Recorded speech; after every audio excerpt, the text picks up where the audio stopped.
doctrinas del Evangelio de la Gracia, después de haber considerado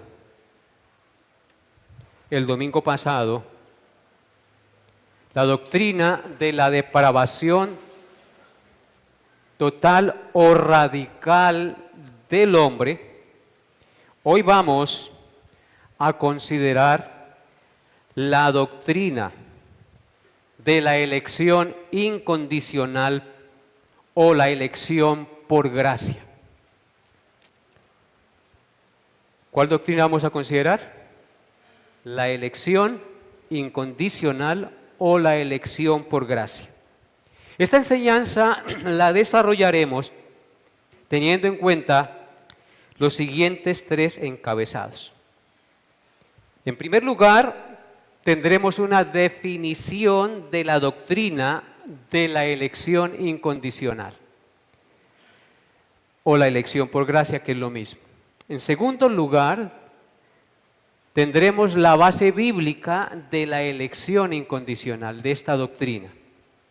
Y en tercer lugar, miraremos la importancia práctica de la elección incondicional.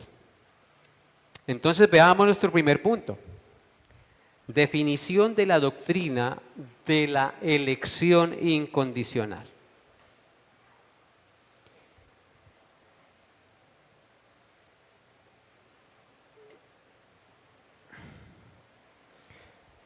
Definamos en primer lugar entonces el significado y la comprensión de las palabras elección e incondicional. Porque es una palabra compuesta, elección incondicional.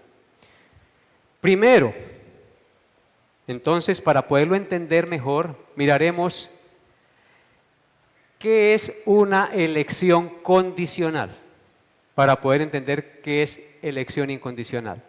Vamos a mirar qué es una elección condicional. Una elección condicional es una elección que está condicionada por algo que hay en la persona que es elegida. Por ejemplo, cuando hay elecciones presidenciales en nuestro país o en cualquier país democrático,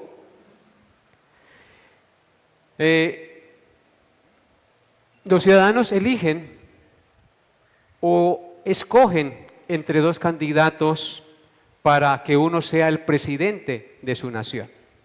Esa elección es una elección condicional.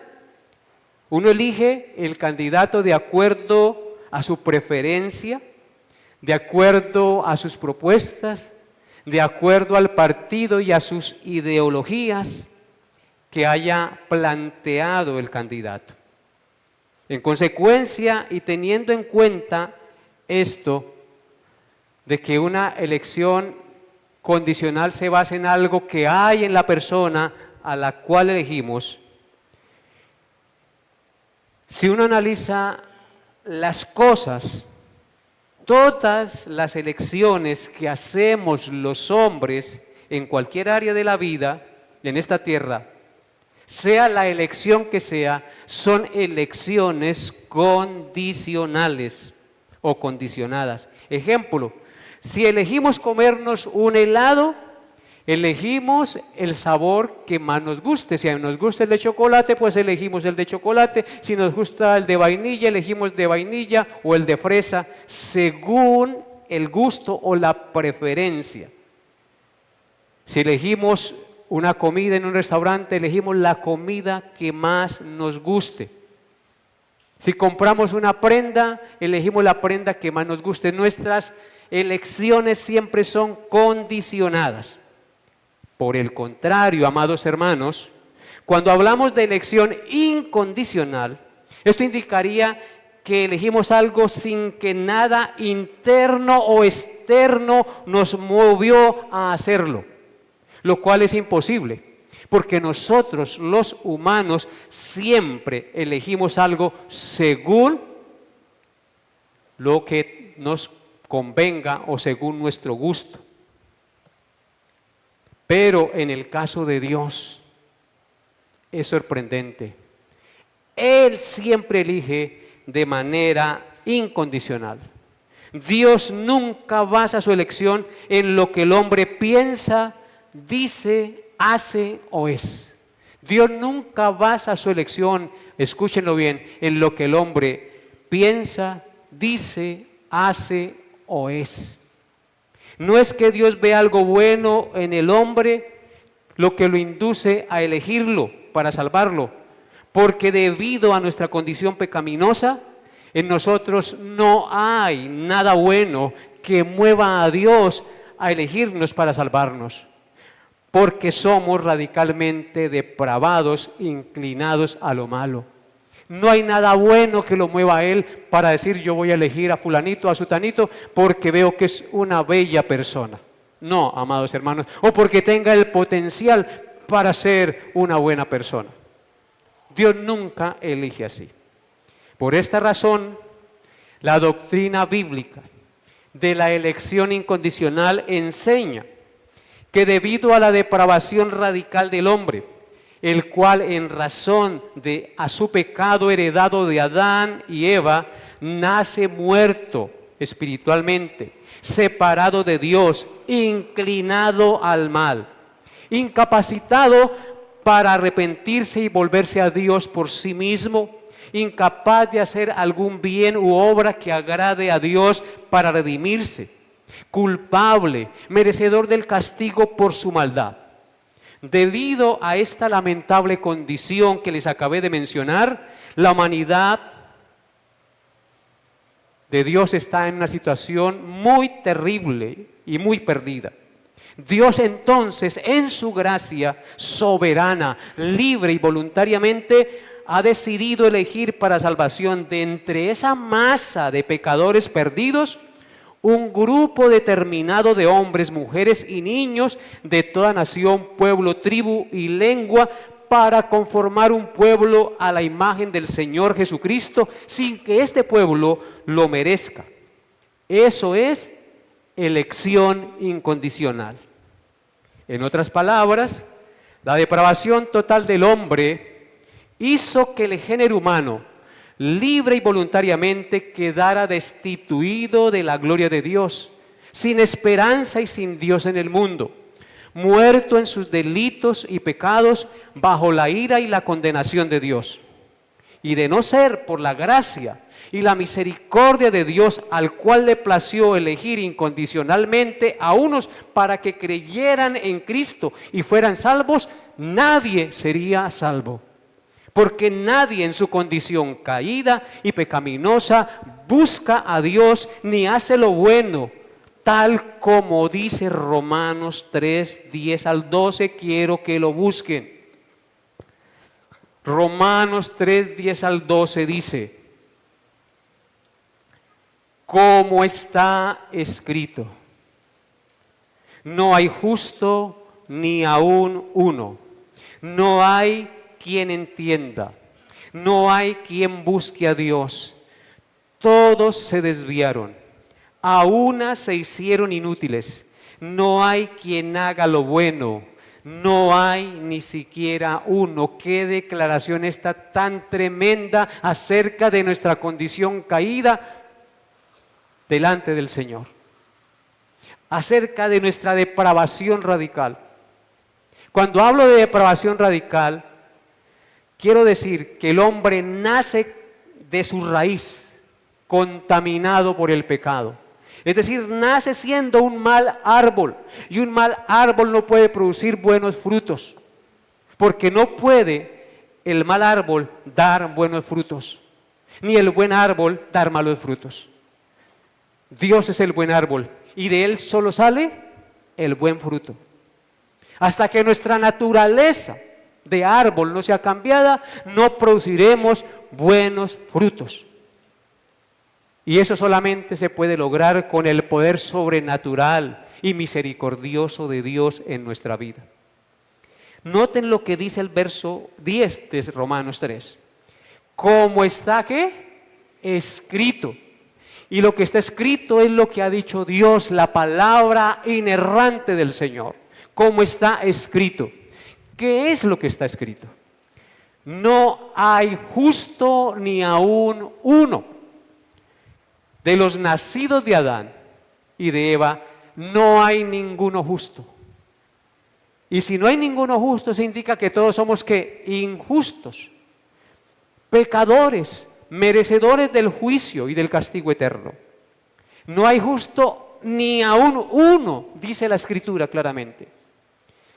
Verso 11. No hay quien entienda. No hay quien entienda la verdad de Dios, la palabra de Dios. Su entendimiento está entenebrecido para entender la verdad de Dios.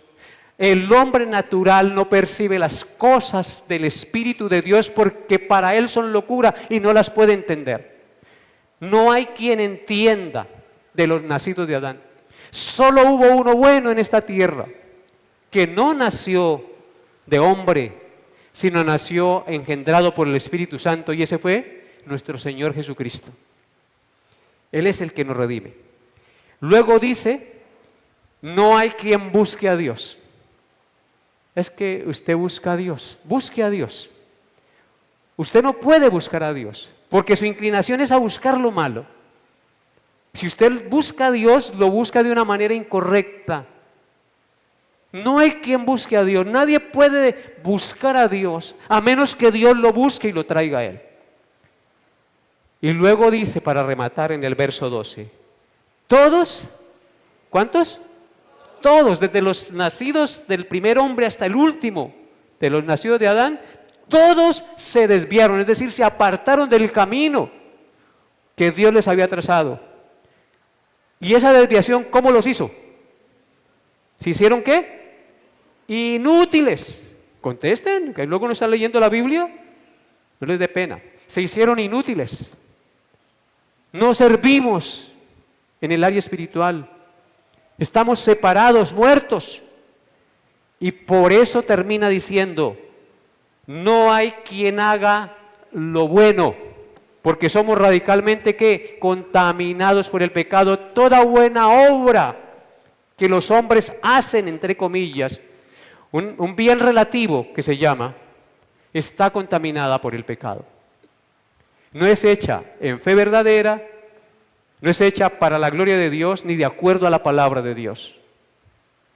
No hay quien haga lo bueno, y remacha diciendo, afirmándolo, no hay ni siquiera uno.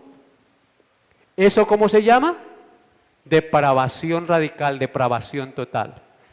En consecuencia, todos están perdidos. Y a no ser de que Dios elija a unos en su misericordia y gracia para salvarlos, todos se perderían. Todos se perderían. Y estos que están perdidos, libre y voluntariamente, rechazan a Dios y no quieren oír de Él, y blasfeman contra Él, y levantan el puño contra Dios. Ahora observen lo que dice Romanos 8, versículo 7. Romanos 8, verso 7.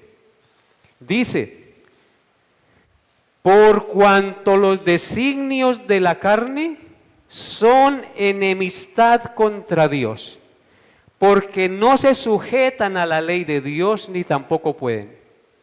Meditemos por un momento en este texto. Los designios de la carne. Recuerdan que en Génesis 6:5 dice, y vio Jehová que la maldad de los hombres era mucha en la tierra y que todo designio de los pensamientos del corazón del hombre era de continuo solo el mal. Vean lo que dice aquí.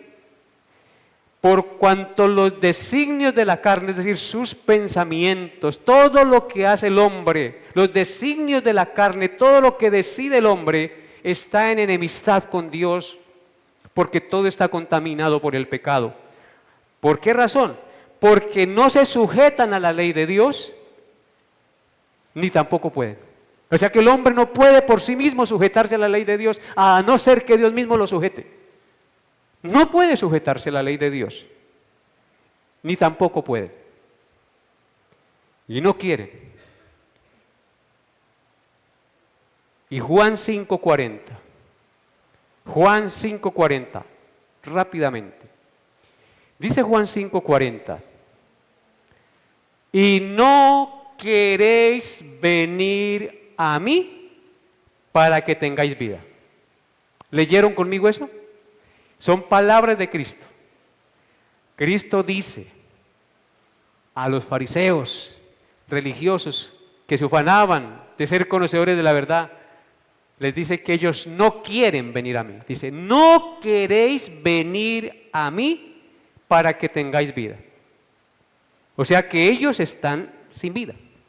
El hombre sin Cristo está sin vida espiritual, está muerto en sus delitos y pecados, por consiguiente no quiere venir a menos que Dios le dé vida.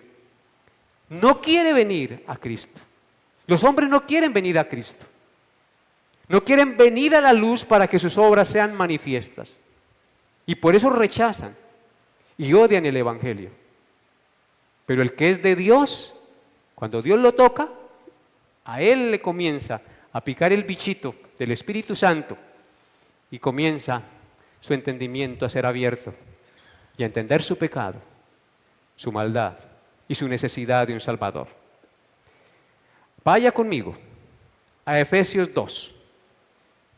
A Efesios 2.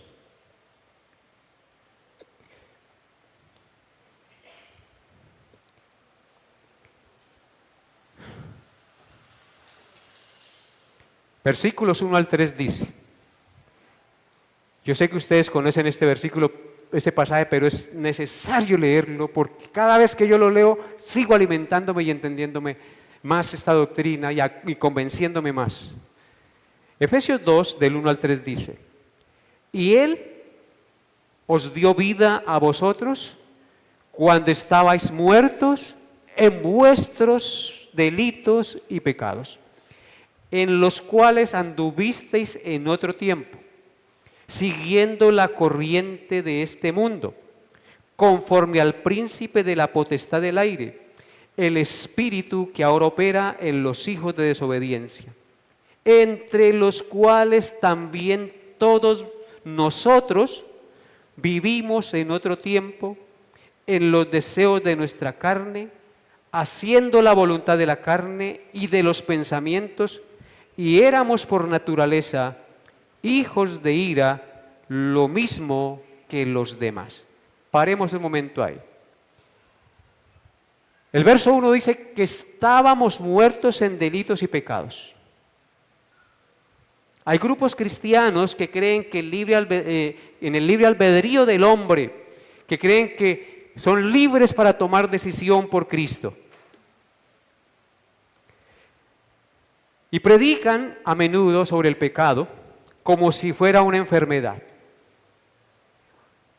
Usan ilustraciones en sus predicaciones sacadas de la medicina. Perciben a los pecadores como gravemente enfermos, pero no como muertos. Los perciben con cierta capacidad de aceptar la medicina para tomársela cuando ellos quieran. Tal concepto no es bíblico, es antibíblico. La Biblia presenta aquí en este texto al pecador como muerto, no como enfermo, amados hermanos, totalmente incapacitado, no con algunos restos de poder para escoger al Señor. ¿Son los muertos capaces de resucitarse a sí mismos? Por supuesto que no.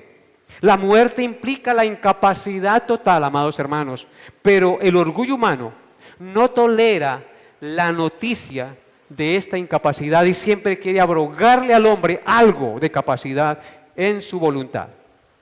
Luego el verso 2, Pablo nos indica que por nuestros pecados nos conformábamos a la corriente de este mundo. Está hablando de aquí a creyentes y le está diciendo, mire lo que éramos antes y lo que somos ahora. Antes nos conformábamos a la corriente de este mundo, es decir, éramos esclavos del mundo y su sistema de maldad. Pablo nos revela también que éramos títeres del maligno, del diablo. Estábamos bajo el príncipe de la potestad del aire, el espíritu que ahora opera en los hijos de desobediencia, los que no tienen a Cristo y están en el mundo. Y finalmente Pablo expone que nuestra voluntad no era lo que nos gobernaba, porque ella estaba esclavizada a nuestra carne. Dice el texto, haciendo la voluntad de la carne. ¿Qué era lo que hacíamos antes? La voluntad de la carne. Y el resultado era que éramos hijos por naturaleza de ira. Hijos de ira, lo mismo que los que están en el mundo sin Cristo. Esa era nuestra condición. Entonces, hermanos, si usted lee el versículo 4, hay un pero, el más glorioso que puede existir en la Biblia. Pero Dios,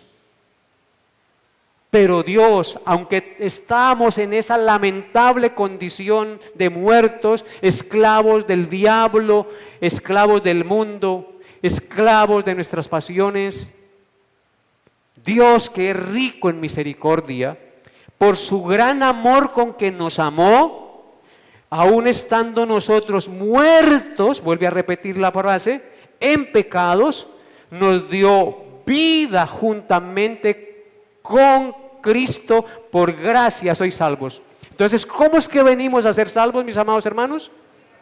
Por la gracia de Dios, y no porque usted y yo quisimos venir a Cristo. Él primero nos dio vida para que tú y yo pudiéramos decidir por Él. Un muerto no puede decidir por Cristo. Primero Él nos infundió la vida espiritual y entonces nosotros pudimos percibir nuestra condición caída y pudimos ver ahora quién es Cristo. Y en consecuencia nos rendimos a Él, nos arrepentimos y confiamos en Él. Pero primero Él tuvo que obrar en nosotros para que nosotros pudiéramos ver y entender quién era el Señor y quiénes éramos nosotros. Amén. Y luego dice en el verso 6, y juntamente, no se queda la cosa ahí, lo que hizo Cristo por nosotros, y juntamente con Él nos resucitó, y asimismo nos hizo sentar en los lugares celestiales con Cristo. O sea que no solamente nos dio vida y nos salvó, sino que también nuestros pecados fueron pagados. Cuando Cristo murió en la cruz, nosotros fuimos crucificados con Él, nuestra deuda fue pagada con Él, morimos con Él y juntamente con Él fuimos resucitados. O sea, eso no ha pasado todavía, pero pasará. Eso pasará. Pero aquí ya está dado por un hecho. Y juntamente con Él nos resucitó y asimismo nos hizo sentar en los lugares celestiales con Cristo. O sea que todos los que por la gracia de Dios creemos en Cristo ya estamos en el cielo glorificados. Es un acto de la soberanía de Dios que se llevará a cabo por sobre todas las cosas. Y luego sigue diciendo, ¿para qué hizo eso el Señor? Verso 7, para mostrar en los siglos venideros, estos siglos que estamos viviendo, las abundantes riquezas del poder del hombre para seguir a Cristo. No, las abundantes riquezas de su gracia en su bondad para con nosotros en Cristo Jesús. O sea que todo eso lo hizo el Señor para mostrar su gracia a los pecadores redimidos que somos nosotros.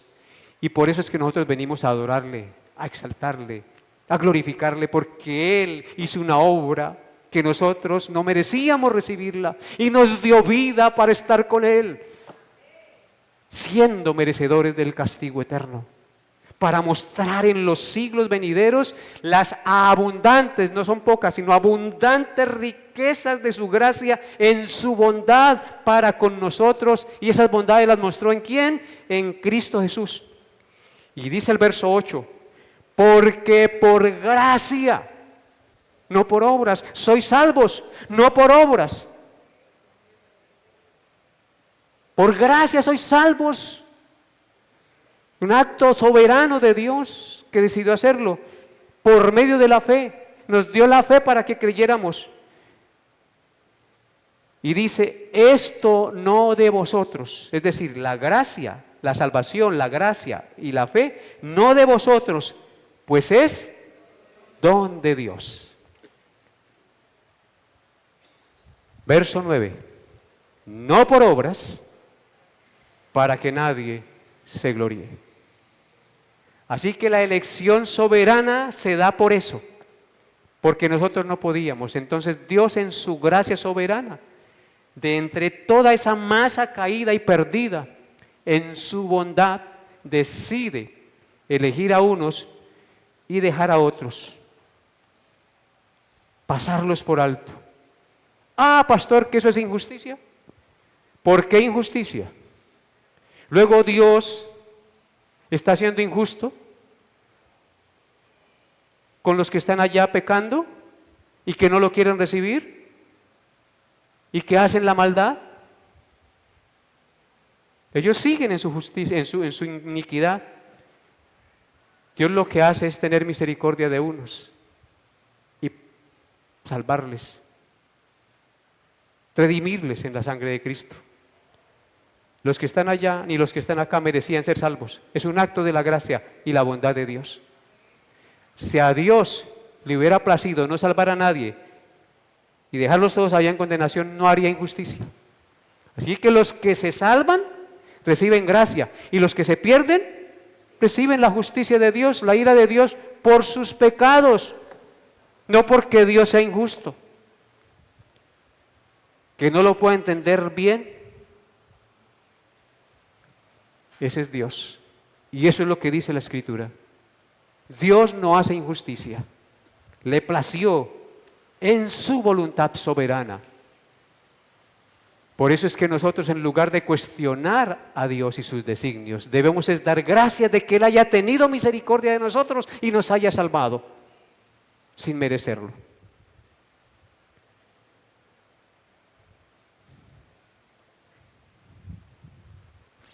Lamentablemente, muchos grupos cristianos, aunque describen al hombre sin Cristo como un pecador perdido en sus pecados, no lo describen como un ser moralmente corrupto y espiritualmente muerto en delitos y pecados. Lo describen como un ser que, aunque pecador, tiene capacidad de arrepentirse y creer por sí mismo en Dios. Pero la Escritura no nos enseña eso. No creen que la voluntad del hombre esté esclavizada al pecado.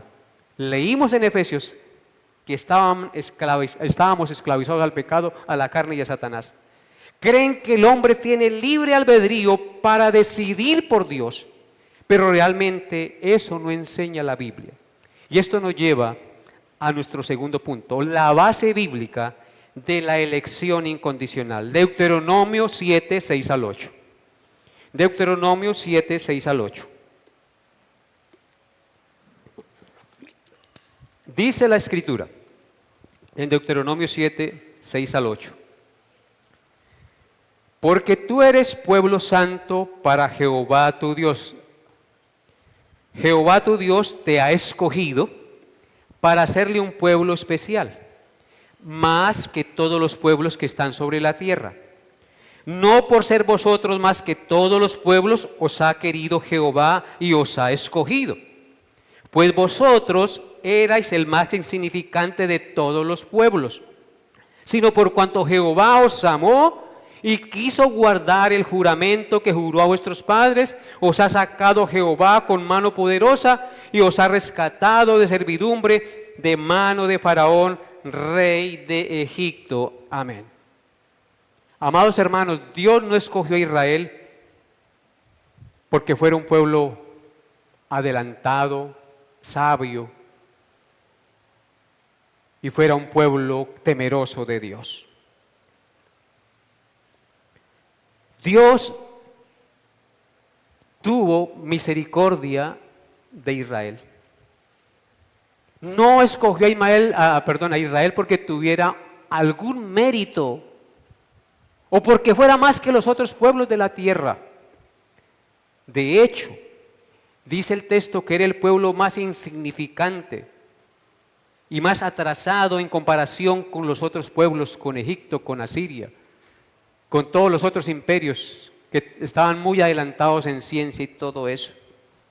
Dios le plació a escoger a Israel, no porque tuviera ningún mérito, sino porque así lo quiso el Señor en su soberanía. Ahora vamos a Juan, capítulo 6, versículos 37 al 39. Juan 6, 37 al 39 dice: todo lo que el Padre me da, vendrá a mí, y el que a mí viene, no le echo fuera, porque he descendido del cielo no para hacer mi voluntad, sino la voluntad del que me envió. Y esta es la voluntad del Padre el que me envió, que todo lo que me diere, no pierda yo nada, sino que lo resucite en el día postrero. Aquí está claramente, hermanos, la elección incondicional. Está hablando el mismo Cristo y está diciendo que todo lo que el Padre le da vendrá a Él.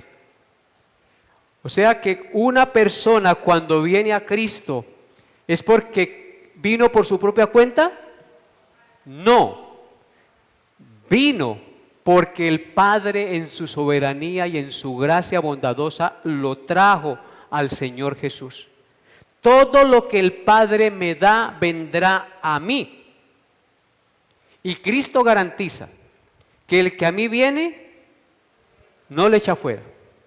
O sea, una vez estemos en Cristo, Él no nos echará fuera. Él nos perfeccionará y nos hará sus siervos hasta el fin. Y luego dice, ¿por qué razón no lo echa fuera? Porque he descendido del cielo, no para hacer mi voluntad, sino la voluntad de aquel que me envió. Él descendió a cumplir un propósito, y es salvar a aquellos que el Padre le da. Y esta es la voluntad del Padre el que me envió, está claro. ¿Cuál es la voluntad del Padre que le envió? Que todo aquel que me diere. ¿Quién es el que se los da a Cristo? El Padre. Todo lo que Él me diere, no pierda yo nada, sino que lo resucite en el día postrero. Él es el que nos lleva a Cristo, y cuando estamos en las manos de Cristo, nadie nos arrebatará de su mano. Él nos garantizará la resurrección a vida eterna en el día postrero, porque es el plan determinado de Dios para su pueblo. Hermanos, entonces este es un texto que claramente nos enseña que a menos que el Padre escoja, traiga y entregue al Hijo los que han de ser salvos, nadie podrá venir a Cristo por sí mismo para ser salvo. Este pasaje nos enseña que aquellos que resucitarán para vida eterna en el juicio, ese día del juicio, fue porque el Padre los eligió y los trajo a Cristo para que Él los salvara y no se perdieran. La salvación depende por completo de que el Padre en su gracia soberana elija, entregue a algunos a Cristo y Él los redima por su sangre. Qué glorioso, ¿no? Juan 6:65 dice, Juan 6:65, y dijo, por eso os he dicho que ninguno puede venir a mí si no le fuere dado del Padre. Ahí está claro. Ninguno puede venir a Cristo si no le fuere dado del Padre. Nadie puede decir es que yo me arrepentí, es que yo entendí mi pecado. Hermano, si tú te arrepentiste, si entendiste tu pecado y viniste a Cristo, fue porque el Padre en usted obró primero. De lo contrario, usted estaría ya perdido en sus delitos y pecados y haciendo lo que le gusta hacer. Juan 15:16. Juan 15:16. Dice la bendita palabra de Dios. No me elegisteis vosotros a mí, sino que yo os elegí a vosotros. Y os he puesto para que vayáis y llevéis fruto, y vuestro fruto permanezca, para que todo lo que pidierais al Padre en mi nombre, Él os lo dé. Amén. Si hay algún texto que señale claramente la elección incondicional, es este. Porque ¿qué dice el texto? No me elegisteis vosotros a mí, sino que yo os elegí a ustedes. Él fue el que nos eligió. Como cuando uno tiene un corral con gallinas y es dueño de esas gallinas y usted quiere hacer un sancocho para la familia. Entra al corral de gallinas y usted le dice 1, 2, 3 gallinitas, vengan para acá. Las mata y hace el sancocho. Él es el soberano. No elegimos nosotros a Cristo. Él fue el que nos eligió. Él nos eligió para salvarnos. Démosle gracias. Así que, hermanos, hay un sector del cristianismo que enseña y dice que el hombre en su estado caído tiene la capacidad de elegir a Cristo y decide venir a Él para salvarse. Eso es verdad, pero primero tiene que obrar Dios. Primero tiene que obrar Dios. Si usted omite eso, está dándole la gloria al hombre.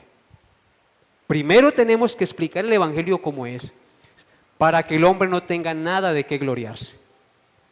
Usted y yo estábamos muertos, éramos esclavos del diablo y del mundo, pero Dios, que es rico en misericordia por su gran amor con que nos amó, aún estando muertos, nos dio vida. Primero nos dio vida. Yo pongo siempre un ejemplo muy particular.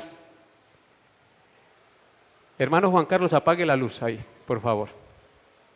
Rápido. Olivardo, lo que sea. ¿Cómo quedaron esos bombillos? Apagados, sin luz. Así son los cristianos. Perdón, los hombres sin Cristo. Sin la luz de Dios. Están muertos. Prenda los bombillos, Juan Carlos. ¿Qué pasó con eso? Ahora hay luz. Fue un acto como si hubiera sido instantáneo al mismo tiempo, pero no fue al mismo tiempo. Hubo un proceso de tiempo,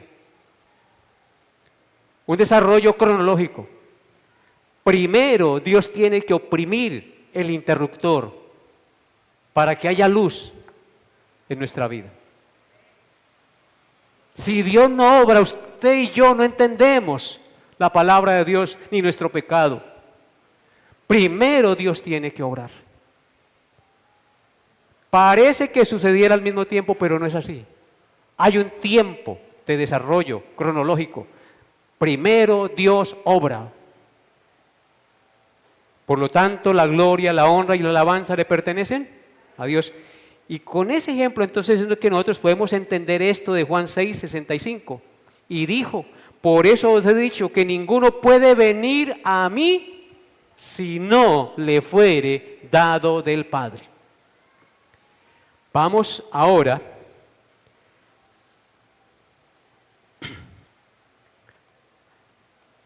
a segunda de Timoteo 2, 24 al 26. Segunda de Timoteo 2, 24 al 26.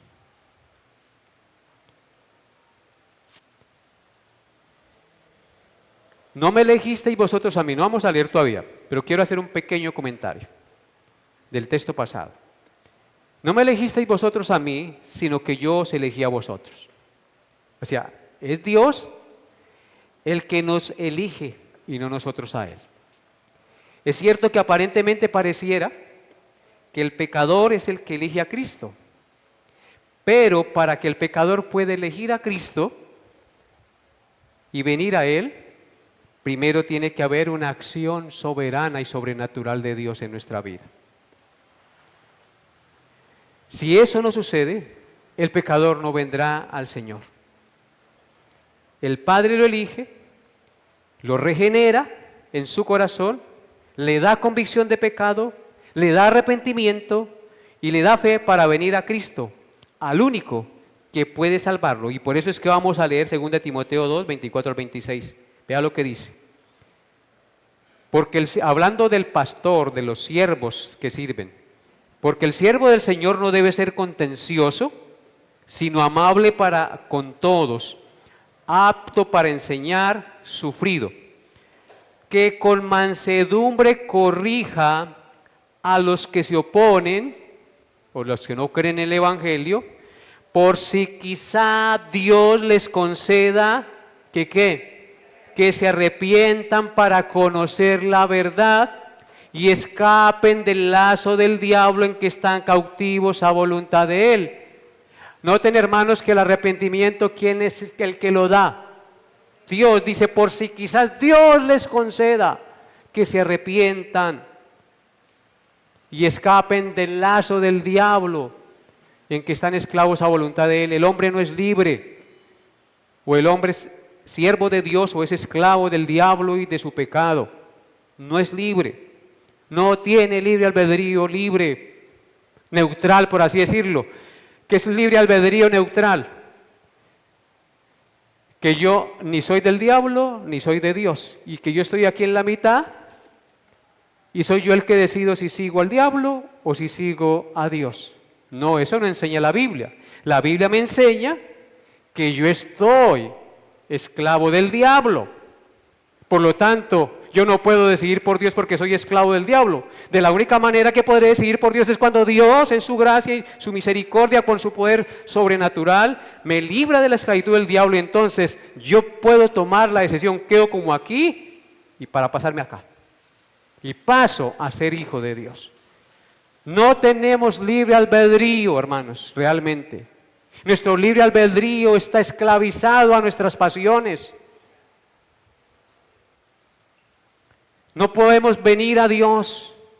Cuando hablo de libre albedrío me refiero a la salvación. Yo, como hombre muerto en mis pecados, no puedo decidir por Cristo a menos que Él decida primero darme vida, hacerme entender mi pecado, regenerarme para que yo pueda apartarme. Tiene que haber primero esa obra, de lo contrario no lo podré hacer. Estoy esclavo de mis pecados, estoy esclavo de mi maldad y solo Él me puede librar. Cuando vemos eso, entonces podemos entender ese pasaje que está en Juan que dice: y conoceréis la verdad y la verdad nos hará libres. ¿Quién es la verdad? Cristo. ¿Quién abre los ojos de mi entendimiento? El Padre, Cristo. Hermanos, entonces, cuán importante es entender esto. Dios es el que nos da el arrepentimiento, que con mansedumbre corrija a los que se oponen, por si quizás Dios les conceda que se arrepientan y escapen del lazo en que están esclavos a voluntad de Él para conocer la verdad. Ahora miren lo que dice Hechos 11, 18. Hechos 11, 18 dice: entonces, oídas estas cosas, callaron y glorificaron a Dios diciendo: de manera que también a los gentiles ha dado Dios arrepentimiento para vida. ¿Quién es el que da el arrepentimiento para vida? Dios. O sea que el hombre por sí mismo no puede arrepentirse si Dios no le da ese arrepentimiento para vida. Ahora vamos a Hechos 13, verso 48, por favor. Hechos 13, 48. Dice así la palabra de Dios: los gentiles, oyendo esto, se regocijaban y glorificaban la palabra del Señor, y creyeron todos los que estaban ordenados para vida eterna. ¿Leyeron eso conmigo, hermanos? ¿Qué pasaje este? Los gentiles, oyendo esto, se regocijaban y glorificaban la palabra del Señor, y creyeron todos los que estaban ordenados para vida eterna. He aquí otro texto de una claridad total acerca de la elección incondicional. Los gentiles son todos los que no conocen a Dios y están sin Cristo en este contexto.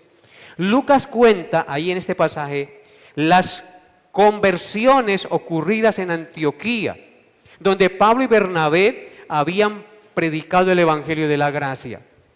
Al informar acerca de los resultados de la obra misionera, emplea las palabras del texto que acabamos de leer y dice: y creyeron todos. Cuando ellos predicaron el Evangelio allá, creyeron todos los que estaban ordenados Cámbielo también por elegidos o predestinados para vida eterna.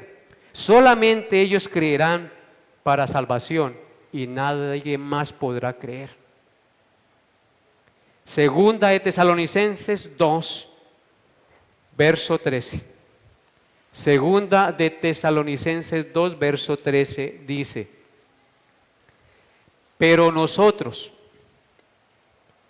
debemos dar siempre gracias a Dios respecto a vosotros, hermanos amados por el Señor, de que Dios os haya escogido desde el principio para salvación, mediante la santificación por el Espíritu y la fe en la verdad.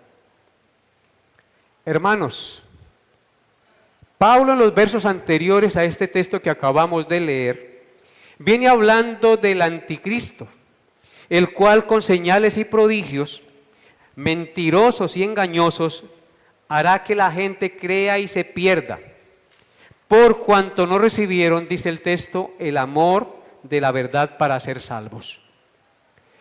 A los cuales por su incredulidad Dios les envía un poder engañoso para que crean la mentira. Eso dicen los pasajes anteriores, a fin de que sean condenados todos los que no creyeron a la verdad, sino que se complacieron en la injusticia.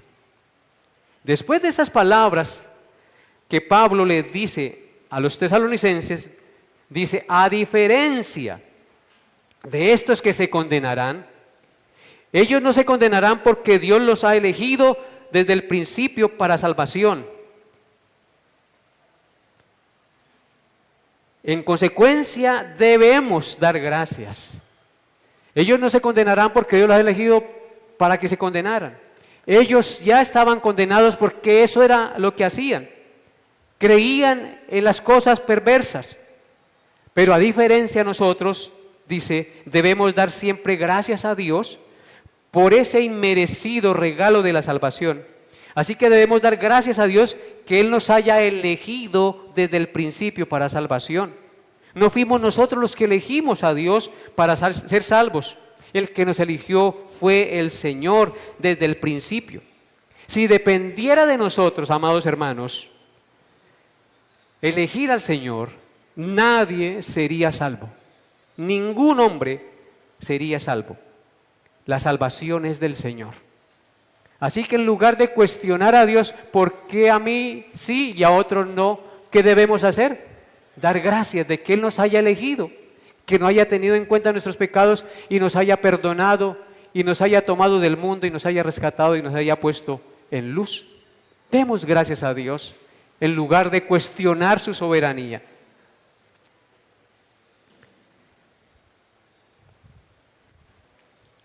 Luego, hermanos, vamos a Primera de Juan, capítulo 4, verso 19. Primera de Juan,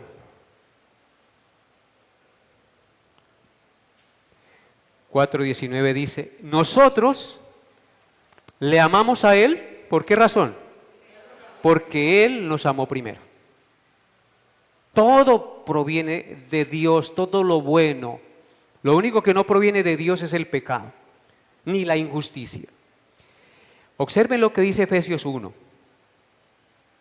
versículos 3 al 5. Efesios 1, 3 al 5 dice: bendito sea el Dios y Padre de nuestro Señor Jesucristo, que nos bendijo con toda bendición espiritual en los lugares celestiales en Cristo. Verso 4. Según nos escogió en Él antes de la fundación del mundo, para que fuésemos santos y sin mancha delante de Él. En amor, habiéndonos predestinado para ser adoptados hijos suyos por medio de Jesucristo, y esto según el puro afecto de su voluntad. Amén. Hermanos, esto que acabamos de leer es muy significativo. Observemos con claridad que Pablo habla de la elección soberana. Dice que Dios nos escogió ¿desde cuándo? Desde antes de la fundación del mundo. Es decir, antes de que el mundo existiera y todo el género humano. Él nos escogió. No fuimos nosotros los que escogimos a Dios. Nosotros le amamos a Él porque Él nos amó primero. Además de eso, el texto dice que fuimos elegidos no porque fuéramos santos, sino para que fuéramos santos y sin mancha delante de Él. Lo que indica que no fue por ningún mérito que nos escogió. Luego agrega el texto que Dios nos ha predestinado en amor para ser adoptados hijos suyos, es decir, Dios en su amor incondicional ha preordenado de antemano nuestro destino eterno, porque eso quiere decir predestinación. Predestinó de antemano el destino eterno. Además, el texto nos dice que fuimos escogidos o elegidos en Cristo, es decir, nos escogió no debido a nosotros mismos, sino por causa de Cristo, el Señor que vino a pagar la culpa por nosotros. Y como para remachar el texto que acabamos de leer, esta verdad bíblica de la elección y predestinación, nos dice que todo eso lo hizo según el puro afecto de su voluntad, es decir, porque a Él le plació hacerlo, no porque viera algún mérito en nosotros, fue por el puro afecto de su voluntad. Como alguien dijo, porque a Él le dio su santa gana. A Él le plació hacerlo. Para concluir entonces, hermanos,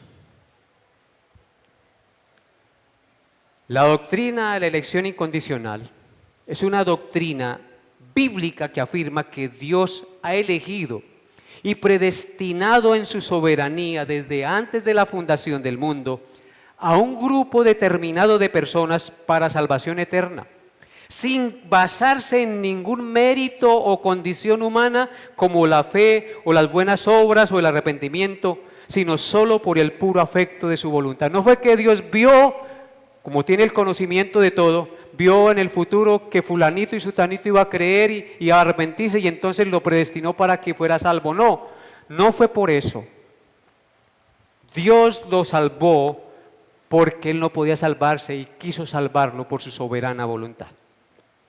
Así que esto nos lleva al tercer punto con el cual terminamos hoy la enseñanza, la importancia práctica de la elección incondicional. La doctrina de la elección, amados hermanos, debe producir en nosotros alabanza y agradecimiento a Dios. El saber que yo fui elegido para salvación sin merecerlo, el saber que siendo yo merecedor del castigo eterno, Dios ha tenido misericordia de mí y que me ha salvado entregando a su santo Hijo a la muerte para redimirme sin que yo lo mereciera, eso debe producir en cada verdadero creyente alabanza sincera y profunda al Rey del cielo, un profundo y sincero y continuo arrepentimiento y rendición a Él por entender el gran amor y la bondad de ese Dios misericordioso. En segundo lugar,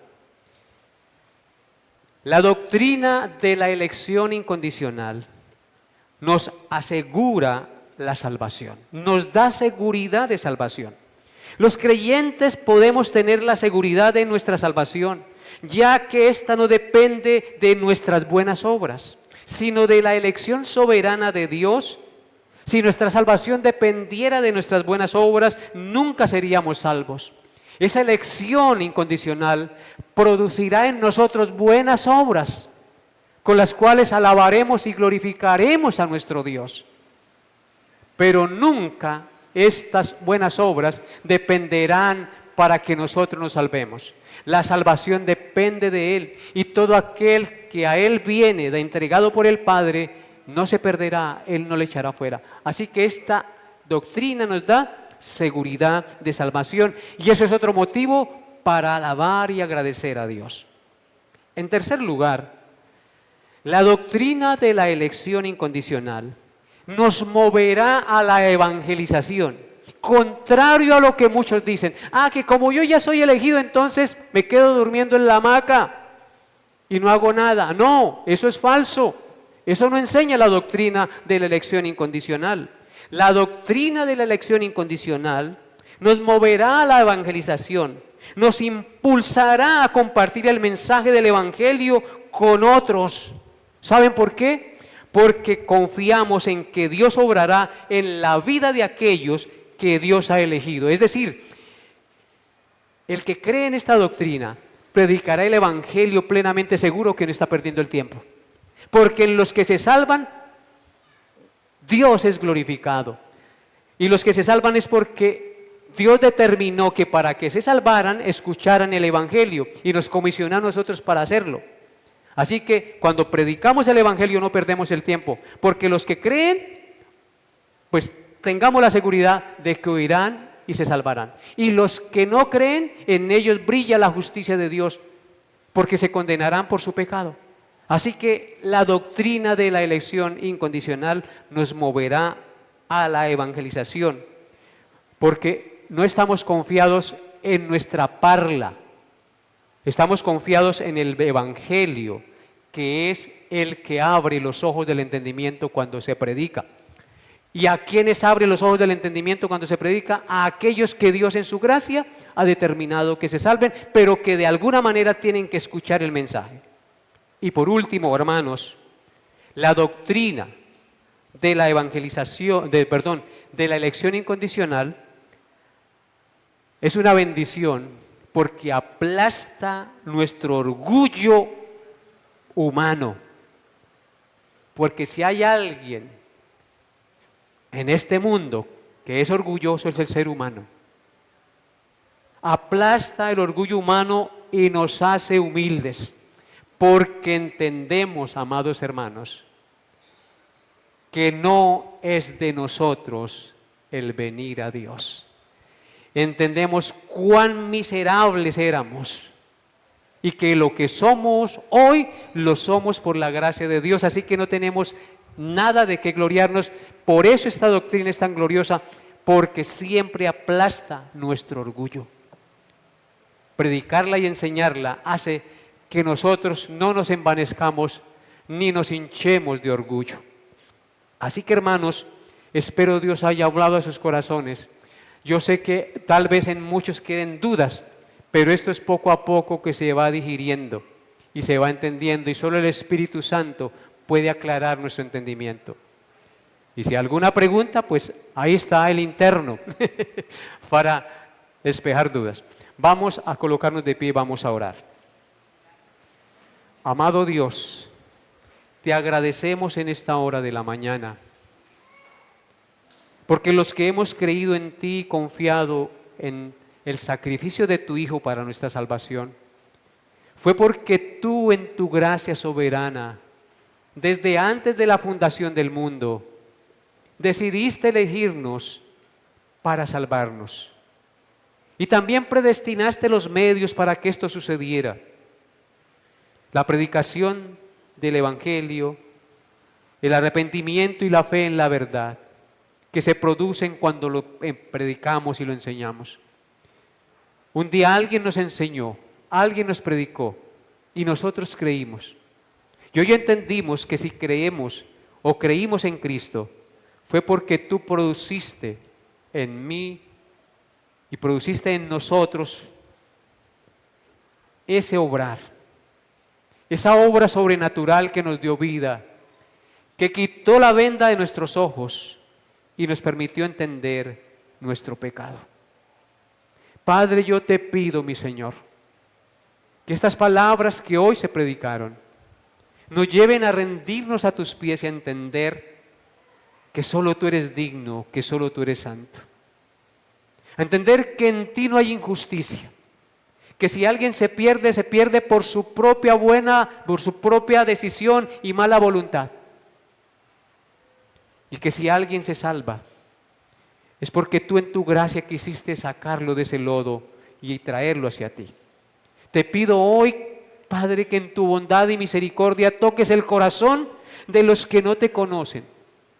Los llames al arrepentimiento y les des la fe para creer y confiar en lo que tú hiciste por ellos en la cruz, pagando la deuda de sus pecados. Sálvalos, Señor.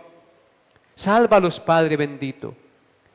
Quita esa sordera espiritual y esa ceguera espiritual y concédeles creer en Jesús.